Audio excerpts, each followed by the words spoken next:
Good evening, everyone. Welcome to another CAA assessment. We are now on week 6 of diagnostics, diagnosis by interrogation, part 3. Let's get started with Sir Victor. Good evening, Sir Victor. Evening po. Two components of the inquiry or asking. The history of the past disease and inquiring about the current disease. Okay. Or we can put it this way. First, it is very important that we get the living, working, emotional conditions. So this is the general overview. This is about the history, no? And second, you were right, yung current, the prevailing pattern. And this is where we use the 8 principles unless we have an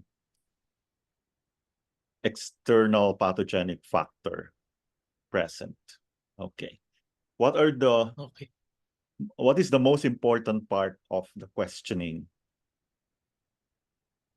The most important part is the questions need to confirm or exclude the pattern of disharmony, asking questions to understand the pathological process. Okay, so you should always ask yourself, why am I asking this?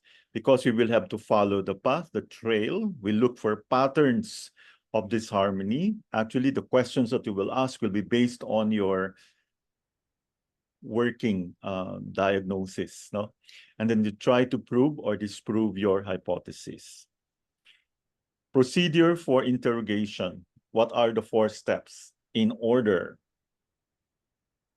One is main complaint differentiation. Okay. 2 is information to confirm or exclude presenting pattern. 3, organize presenting symptoms and signs into patterns. 4, exclude or confirm presence of other patterns that may stem from existing one. Okay, so first you need to know the chief complaint. And you have to be able to differentiate them. Because ito po yung challenge, what really is the original problem. So this is what we call main complaint differentiation. Then second is, you need to extract information to be able to confirm or rule out the presenting pattern that is working in your head. No? And third, whatever symptoms were presented or you were able to extract from the patient, you have to organize them. So that's both symptoms and signs into patterns. And then number 4, you will have to rule out or exclude or confirm other patterns that may stem from existing ones. Very good. Number 4, when or how does interrogation begin? After observing the patient and possibly her companion. Okay. As the patient walks in, we observe first the complexion. You will have to observe the body shape. This is the constitution. You have to determine if the patient is a yang constitution or a yin constitution. Diba? Third, you have to listen to the sound of the voice. Then if you smell anything, you try to smell the person and the gait or the movement characteristics. When or why do we do tongue and pulse diagnosis? Or when do we do it and why? Uh, why? Do we do it The before? strength of Yeah. ano? Sige po. Do we do it before interrogation or after interrogation? Ano ba to? After. Before, You do it after. after. The patient came to you because of the problem. So you start observing the patient already, the way he talks. Siyempre, you have to ask for the chief complaint, no? And then, meron ka ng working diagnosis. Then you have to ask questions that will exclude other or the differentials, no? Meron ka ng, okay, and then you start asking symptoms based on the working diagnosis that you have. And number 4, you will have to, so questioning muna before you look, hindi yung diretso ka agad sa tongue. So we do it after interrogation. Because what we're actually doing is to confirm your hypothesis and note other patterns that are not already evident. Actually, you start asking other questions or the presence of symptoms that the patient may not exactly feel na very important. Okay, so I hope that's clear. Number 6, what are the 16 questions in interrogation? 1 is pain, 2 is food and taste, 3 stool and urine, 4 thirst and drink, 5 energy levels, 6 head, face and body, 7 chest and abdomen, limbs, 9 the sleep, 10 sweating, 11 ears and eyes, 12 feeling of cold, heat or fever, 13 emotional symptoms, 14 sexual symptoms, 15 women symptoms or men, then also if children symptoms. Okay, very good. Well researched. Maraming salamat. Okay. How does the pain from a full condition feel? Intense or sharp. So, full na yon, ha? Okay. Sometimes the patient will just tell you it's pain, there's pain there. So you have to actually describe. So you have to look at the tongue to be able to confirm, no? Kung full ba yon or empty, di ba? So how is the pain? How does it feel? Is it sharp? Is it intense? Or is it dull? Okay. What does the pain from empty condition feel? Dull. Okay, or less intense. Pain in a full condition results from, or what causes a pain in the full condition? Excess due to obstructions or stagnation. Yeah. So this is due to obstruction to chi circulation in the channels. So that means you have to be very well versed sa channels, no? So yun po. So kasi when you say full, there is definitely an obstruction. So this is basically obstruction to the circulation of chi in the channels. Okay, so how where does the pain in an empty condition result from? From deficiency. Okay, very good. Or malnourishment of the channels and pain. So opposite, no? Kulang, wala. Okay? That's empty condition. It causes malnourishment of the channels and pain. Okay, what are the common full conditions? So this one is something that every one of us should know. Stagnation, Mm-hmm. state obstruction. What else? Yung Okay, intent. andito. Invasion of external pathogenic factor, no? Oo, that's a full. Excess yan eh. Excess or full. Second, interior cold or interior heat, no? Third is stagnation of blood or chi. It's also full. Fourth is retention of food. And number 5, obstruction by phlegm. So this is something that all of us should remember.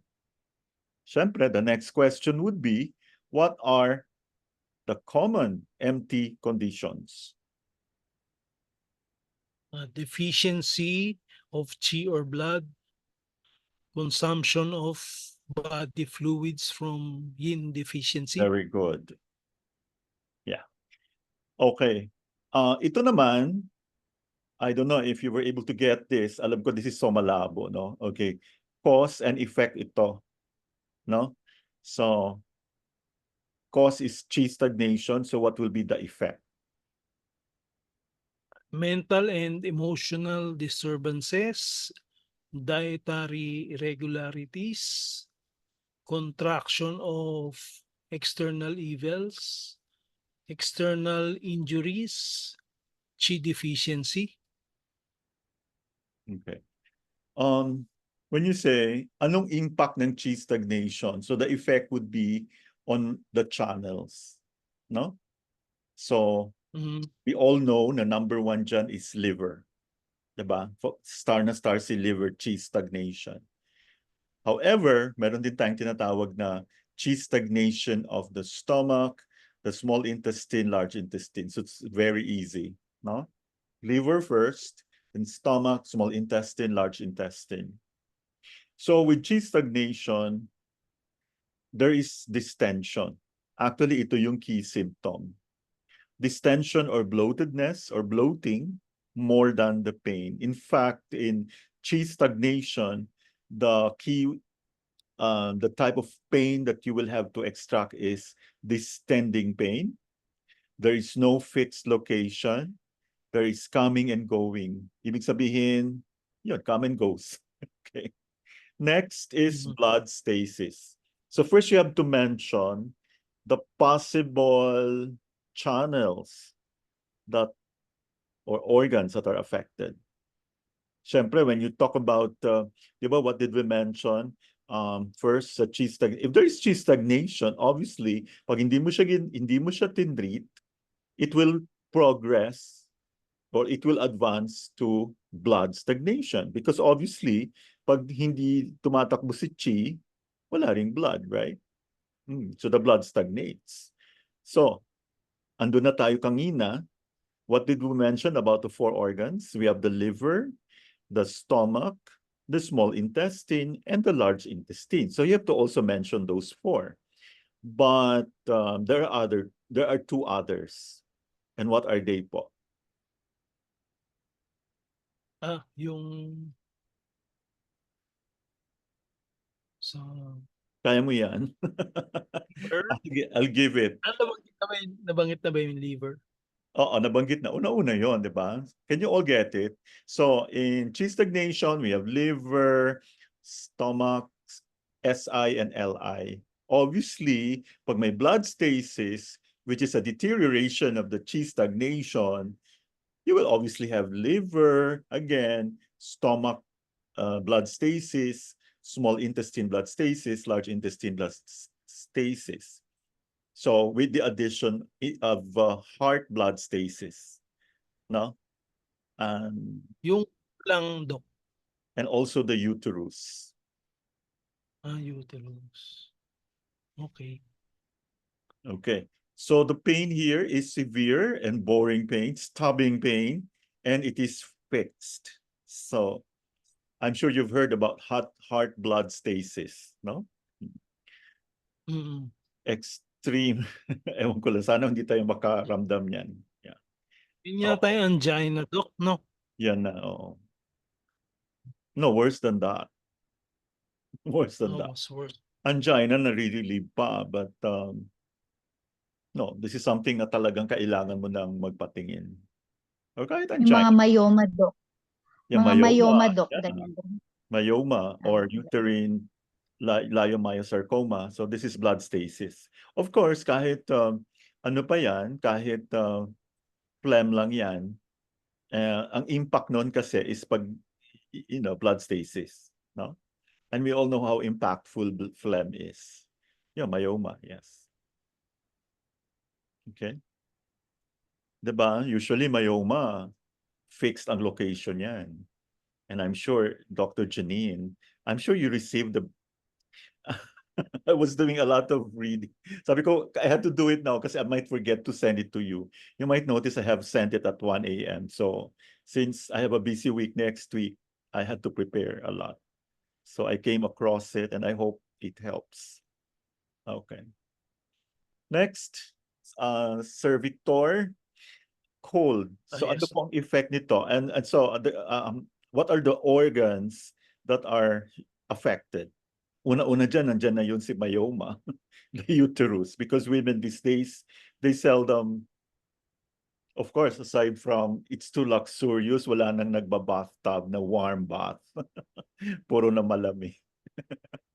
Pero kung I've seen one vlog na featuring all yung mga sinaunang mga bahay, no? They always have a bathtub. So, although wala sila Mm. masyadong, of course, kailangan, hindi naman uso yata malamig na tubig before. Okay. So, our question, Sir Victor, is what particular organ is prone to cold? The reason why sumasakit yung tiyan, Yan. Stomach, yeah, small intestine, large yeah, intestine, and the uterus. root. Very good. So, so it can be full or empty. Alam na natin yung full cold or empty cold. So this is characterized by cramping or spastic pain. Syempre, you will have to ask, is the pain aggravated by cold weather? Lalo ngayon, maraming and is it aggravated by eating cold foods? No? And is it alleviated by heat application? So, yun. And of course, you have to look at the tongue. No? Next, liver yang rising, another very common. So, anong effect po nito? This one is so common, I tell you. Sir Victor. Chronic headaches with throbbing pain. Yes, throbbing. So chronic to. It just doesn't happen acutely, no? Nagtuthrob talaga. Liver yang rising.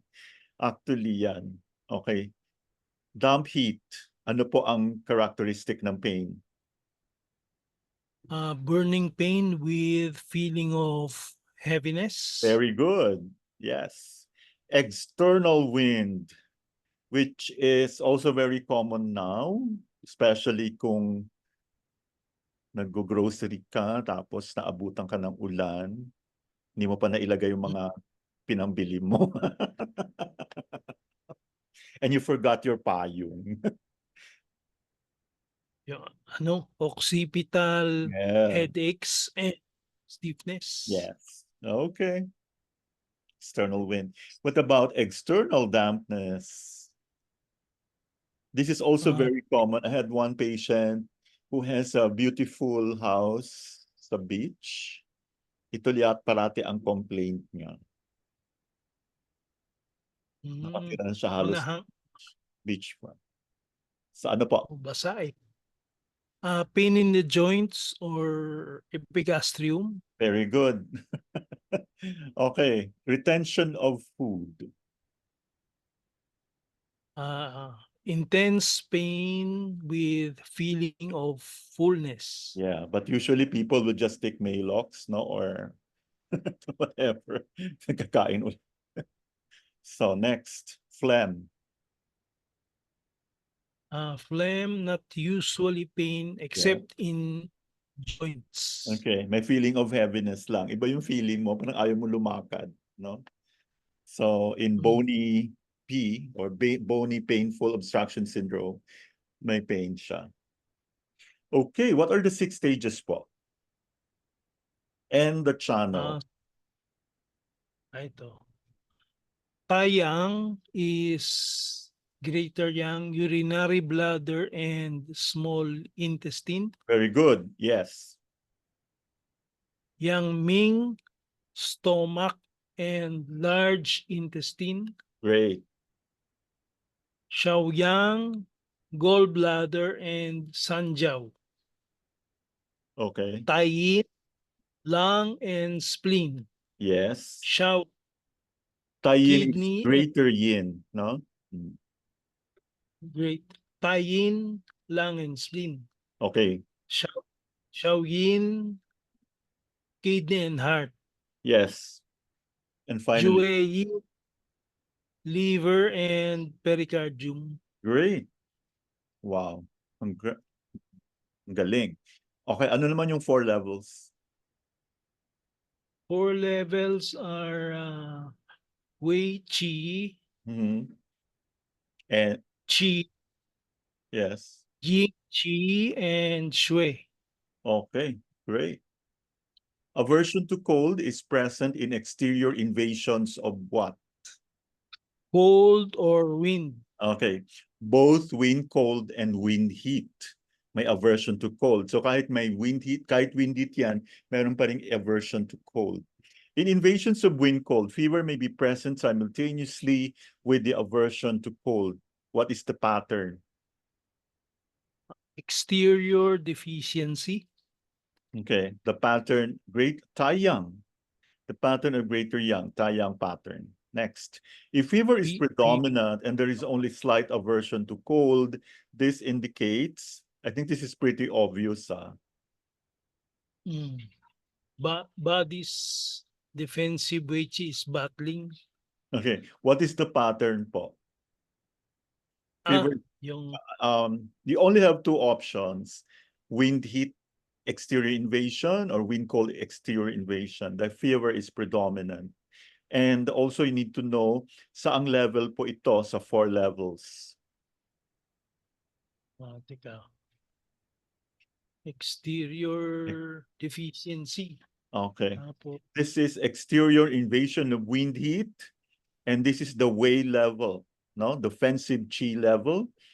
Di ba exterior is only the Wei Qi level? Then we have the Qi, then the other two, no? Yin and blood.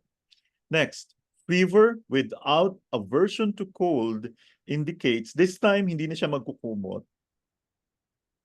Tinatanggalan yung kumot. So what does this indicate? Should you be worried? mild fever. No. Fever. Wala na siyang aversion to cold. That means it is already an interior heat pattern. Pumasok na po. Ying Qi. Ying Qi ba yan? Hindi pa. Punta Or muna tayo doon sa hindi pa naman delirium. Bright Yang or Yang Ming pattern. Remember? Kanina, we were talking about the Taiyang. So ngayon punta na tayo sa Bright Yang. Di ba kanina merong simultaneous aversion to cold and fever. Now, pag nag-interiorize na po siya, there is no more fever. Only aversion to cold. Interior heat pattern na siya. There is fever but no aversion to cold. Sorry. Sabi ko, something is wrong. So interior heat na po siya. That means nasa bright yang Ming. So I hope we're clear at this point. The next one is alternating chills and fever. What does this indicate? Anong stage na po tayo? alternating chills and fever. Yeah. Tidal fever. Okay, ito yung Tidal. best. Yeah. Qi. It's still exterior invasion of wind cold or wind heat, pero nasa lesser yang na tayo, Xiaoyang. So the keywords are alternating for Xiaoyang, simultaneous for Taiyang, and then no aversion to cold in Yangming. Next, patient feels chilly in interior disease. Remember, interior na to. Deficiency cold na Okay. Ying Qi. Yeah. It's empty cold or interior cold from yang deficiency. Okay? Meron na siyang yang deficiency, so may interior cold. Pero, yun. Difference between yang deficiency and exterior wind cold. Do you know the difference? This one, we should all know. Okay, sir. Internal, external.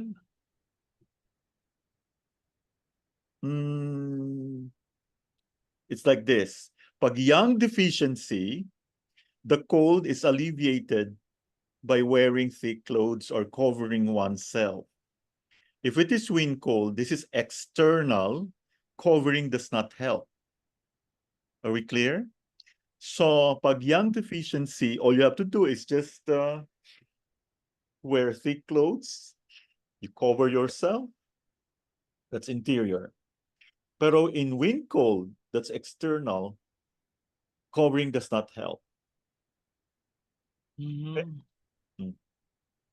Next, constant low-grade temperature indicates what pattern? Wind cold invading with yang deficiency. No, damp heat pattern. Okay. Damp heat. Remember, parang ano siya, nakasustain lang siya sa low grade. Damp kasi is yin, right? So, if you combine dampness and heat, what happens? It's not as hot. The fever is not as high. Next, a fever in the middle of the night indicates what?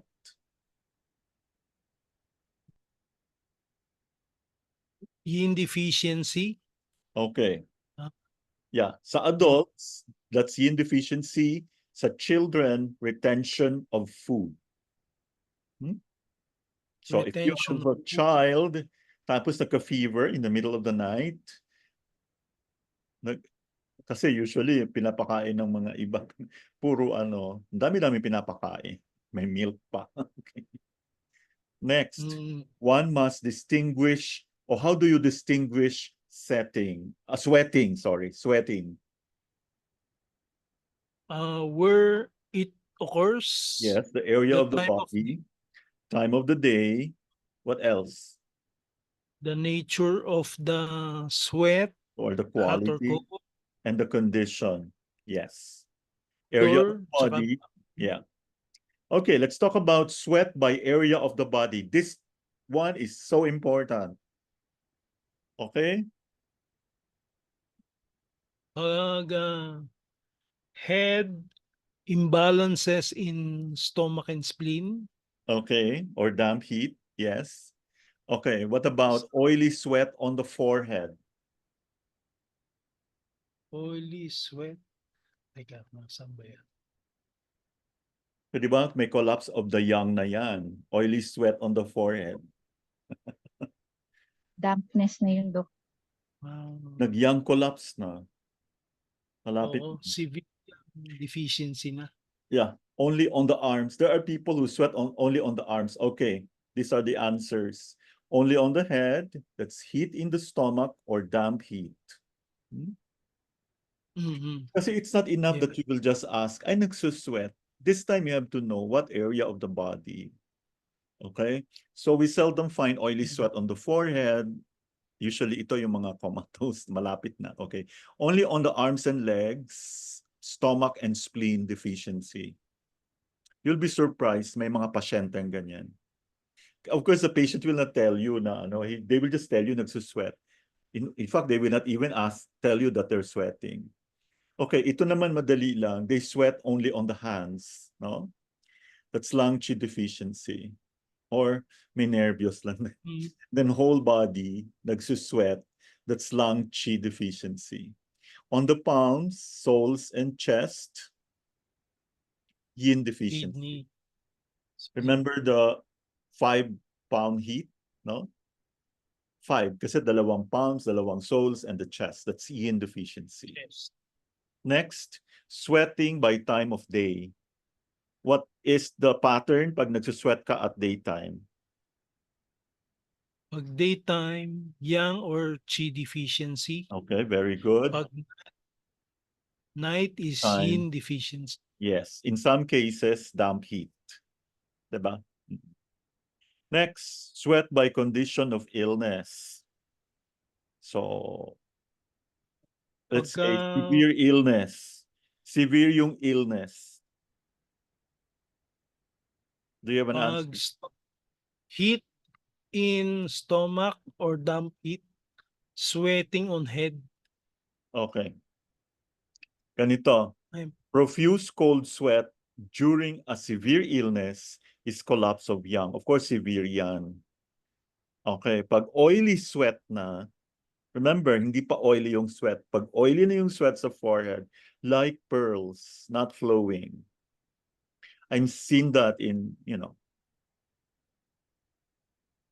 person. Parang nakadikit yung mga Oo, makikita mo may mga perlas na you just have to accept it and whisper something, ano mo na. I've seen that personally. Collapse of young, danger of imminent death. No? So, wag mo naman sabihin mamamatay na if meron ka lang profuse cold sweat. Actually, pag profuse cold sweat, that's better than oily sweat. May mga pearls na, hindi nagfo-flow. It's like, parang nag-glitter sila. Yung mga ganon, no? Okay. So, if you know somebody, oh, it just reminds me. I have a classmate who just died yesterday. A doctor, take note. May her soul rest in peace. We were supposed to have dinner pa sana, which never materialized. Very sudden. So make the most of, ano. She's a pediatrician but never had a child. Mhm. May her soul rest in peace. Anyway. Quality of sweat. Sana nakita natin yung sweat. Pero hindi mo naisipin yun eh. Okay. Ako, I really witnessed it. No? Nagi-glitter talaga. And hindi siya nagpo-flow. Anyway, okay. Quality of sweat. So we have oily and yellow. So pag oily ang sweat, that's something to be to be concerned about. Ano po ibig sabihin yon, Sir Victor?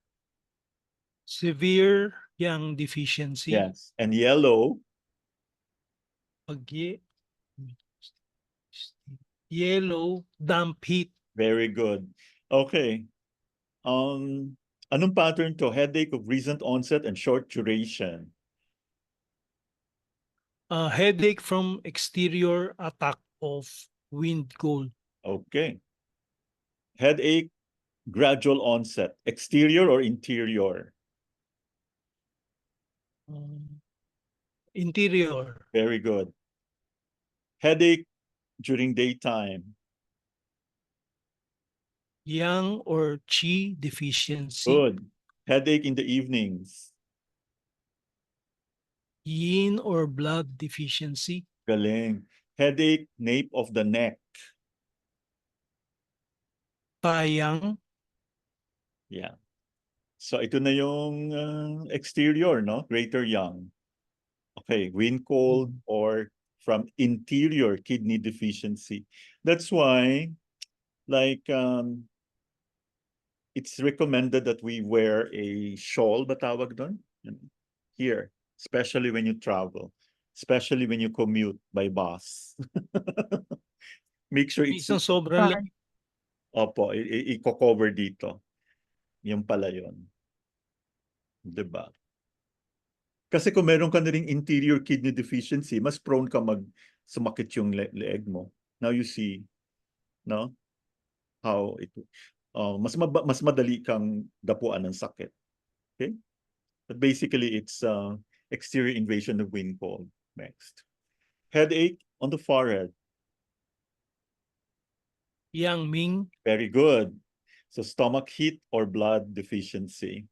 Next, headache on the temples and sides of the head. Xiaoyang. Very good.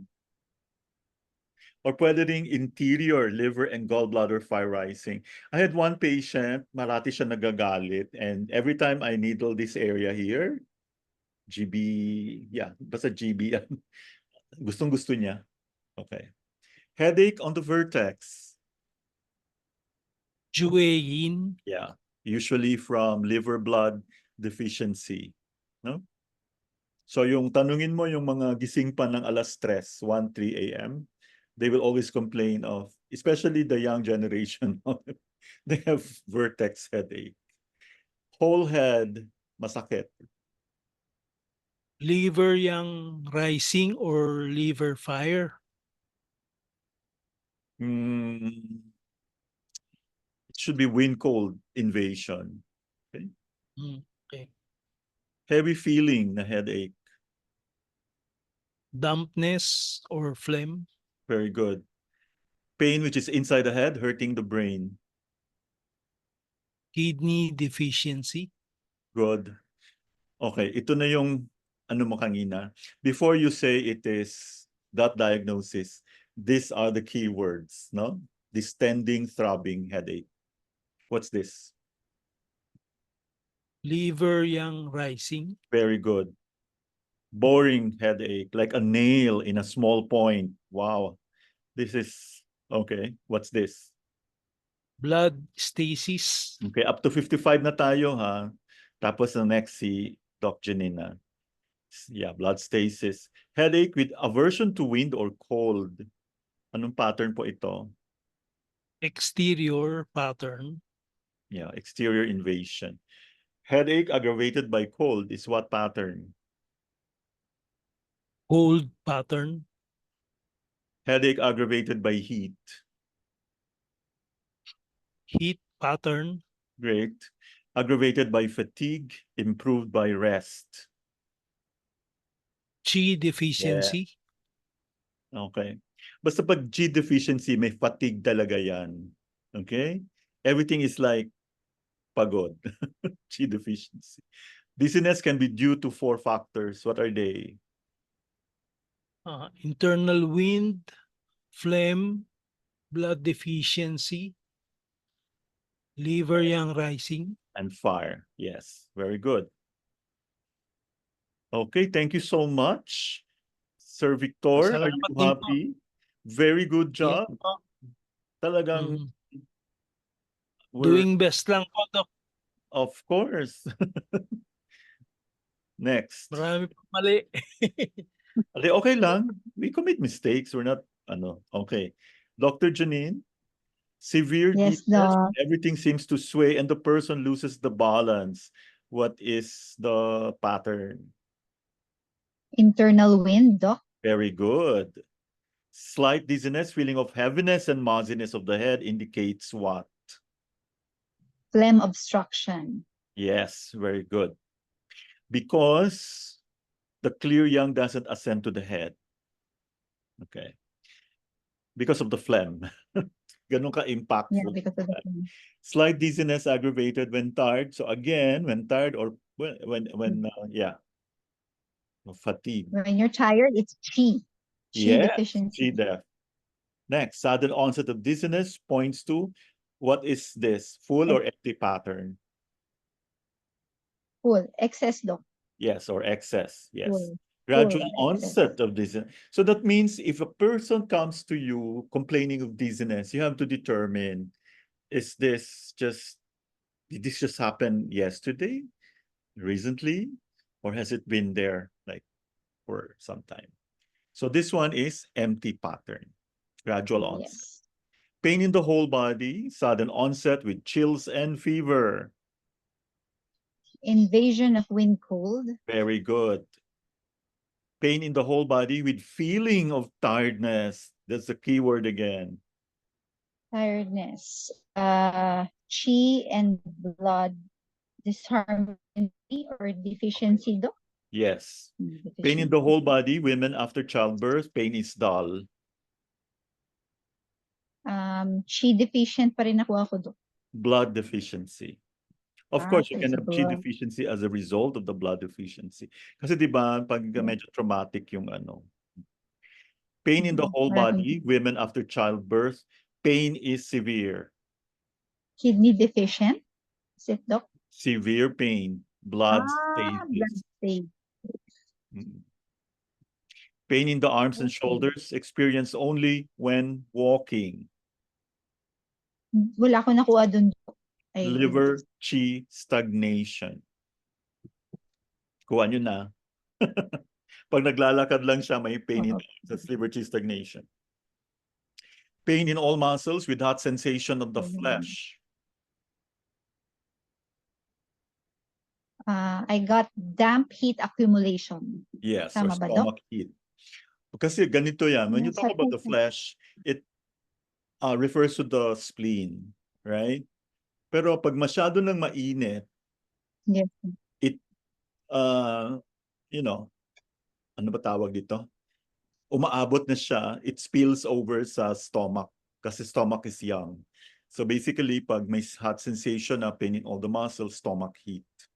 Next, pain with feeling of heaviness. Dampness or phlegm. Yes, very good.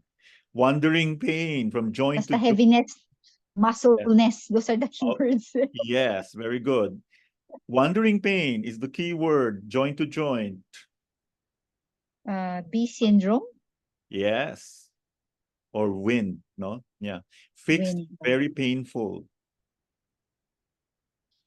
Painful B. Yeah. Or Yung, painful you bar. said P syndrome, specifically wind. Yeah. Marami kasing types of P syndrome. Fixed and very Okay. painful. Actually, this is so painful. What is the etiology? What is the pattern? Yun, Dok. Painful B. Cold. Yun. Yeah, painful B is cold. Masakit talaga pag cold. Fixed with swelling and numbness pain. Swelling is the key word. Heat. Dampness. There's no redness, so walang heat. Pag swelling, may dampness yan. So pag may swelling and heat, Swelling. yeah, swelling and redness, there is damp and heat. This one is only where there's no redness, there's just swelling, fixed, numbness, dampness. Continuous, dull backache. Kidney deficiency. Very good. Recent onset, severe back pain with stiffness. Cold, damp invasion. May sprain of the back causing stasis of blood. Okay? Medyo may nangyari. Okay. Severe pain aggravated during cold and damp weather, alleviated by application of heat. Cold condition. Okay. Invasion of exterior cold and damp to back channels. Kaya it's always important to cover the back or wear thick clothes. Boring pain with inability to turn the waist. So pag pina-turn mo yung waist, hindi kaya, alam mo na kaagad. Look at the tongue already. Blood stasis na yan, Doc. Very good, yes. Next, back pain extending up to the shoulders. Chi and blood stagnation. Exterior attack. Galing pa yan dito sa ano. Next, numbness of arms and legs or only hands and feet on both sides. Chi or blood deficiency. Yes. Numbness of the fingers, elbow, and arm on one side only, especially of the first three fingers. So, using the anatomical position. I didn't get that, though. Internal wind and phlegm. Possibility impending wind stroke. No? So, this is something that we should all be aware of. Okay? Tanungin kaya natin si hindi pala dahil sa ano. Yes. Especially if the first three fingers are involved. First three meaning the small or the big, though? The first three would mean thumb, index, and the middle finger. Okay. Next, thorax is under the influence of what two organs? The heart and the lungs. Very good. Flanks are under the control of? The liver and gallbladder. Very good. Abdomen is influenced by? The spleen. What else? Stomach. No. Kidney, the bladder, liver, intestines. Gastrum na yung stomach. Pain in the chest is often due to? Stasis of blood in the heart. Okay, which is usually due to yang deficiency. No?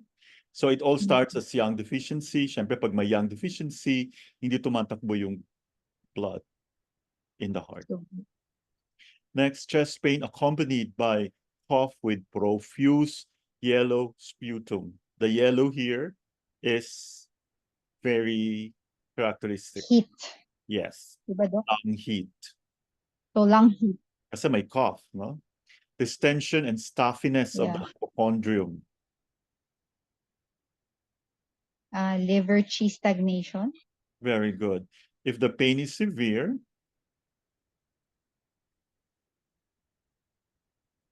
what is the worst case scenario for liver qi stagnation? Super severe. What happens pag hindi na tumatakbo si qi? What happens next? Diba qi is the Ano na commander of blood. Magkakaroon ka na ng blood stagnation. Liver Yeah, blood. blood stagnation. Yes. Yellow ka na. Yellow ka na daw. Epigastric pain can be due either to Retention of food or stomach heat. very good. If the pain is very dull and not very severe, the stomach, what do you call that pattern? Deficient cold. Very good. If the pain is alleviated by eating, empty or full? Empty. Okay. If the pain is aggravated by eating, Full. yes. A feeling of fullness in the epigastrium is due to Spleen, chi deficiency or dampness. very good. Lower abdominal pain can be due to, there are several. Stagnation of chi, blood stasis, dampness, bladder heat, Okay. heat in the small intestines. Very good. Internal cold, liver, qi or blood, liver blood stagnation, damp heat, blood stasis in the intestines or uterus. Pag babae, usually consider mo kaagad yung uterus. Abdominal pain relieved by bowel movements is full or empty? Relieved is full. Yes. Aggravated by bowel movement? Empty. Yes. Hypogastric pain is usually due to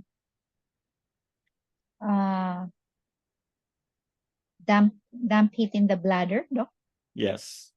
Or liver fire infusing downwards to the bladder. Oh. Yeah. Lack of appetite indicates what pattern? Spleen, chi deficiency, Very dampness. good. Yeah.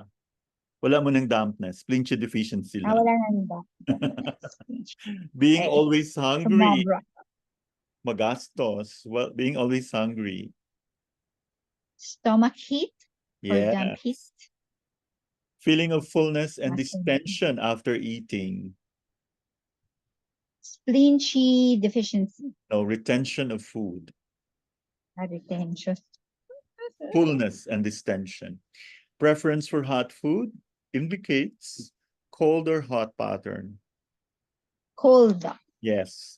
Preference for cold food indicates Hot pattern. hot pattern. Bitter taste indicates Heart, liver, stomach, or gallbladder fire. wow, kompleto. Okay. Full heat, Tama either ba? liver or heart. Of course, pag sinabi mong pag sinabi mo liver, kasama na rin pati gallbladder. Yeah. If the bitter taste is due to liver fire, how do you describe? Reversal of gallbladder chi. Tama ba? No, the bitter taste is more or less constant. It's there all the time. Okay? If the bitter taste is due to heart fire, Symptoms na ako, Doc. Bale to, quicker pulses. Yun. False pulse, restless, agitated, difficulty sleeping, or dream disturbed sleep. okay. You would immediately know that the bitter taste is due to heart fire if there is insomnia, no? Only in the morning after a sleepless night and not after a good night's sleep. So if the sleep was good, there will be no bitter taste, okay? So this is something that everyone should remember, especially when differentiating heart fire from liver fire, okay? So heart fire, bitter lang siya if kulang yung tulog niya. Or may insomnia. But walang bitter taste pag good night's sleep. So can you imagine pag galit siya all the time? I had a patient, sweet taste indicates what pattern? Spleen and stomach heat. Spleen deficiency or damp heat. Damp. Sour Damp. Sour taste indicates maasim. Stagnation of liver chi. Stagnation of liver chi, Doc. Yeah, or retention of food in the stomach. Salty taste, Kidney deficiency. kidney yin deficiency. We have to be specific. Lack of taste sensation indicates Spleen, stomach chi deficiency. okay, spleen deficiency or spleen stomach. Magkasama parate. Pungent taste, this is the last one. Heat in the lungs. Very good. Congratulations! Ang galing ninyo. Thank you so much. Sana ma-memorize namin, Doc. Ay, okay pa. Ulit po yan. Actually, when we gave the exam to, they all passed. This was all part of that. So, paulit-ulit lang po yan. Di ba, Sir Victor? Paulit-ulit hanggang parang sirang plaka. Opo, Doc. Para maalala namin. Opo. So maraming salamat kahit dalawa lang kayo. Salamat Ma'am Leia for listening and joining us straight from Kidapawan. Okay, so I do not want to disturb you anymore. I know you're very busy being a Friday night and katulad ng may hotel dyan. Okay. Thank you so much. Thank you, Sir Doc. Thank you so much. I'll see you. We have no webinar next week. We'll have the next one by 29th. Okay? Yes. Maraming salamat po. Good evening, Thank you for your everyone. Good night. Salamat po. Thank you po. Bye po. Bye-bye. God bless. God bless. Stay safe. Bye.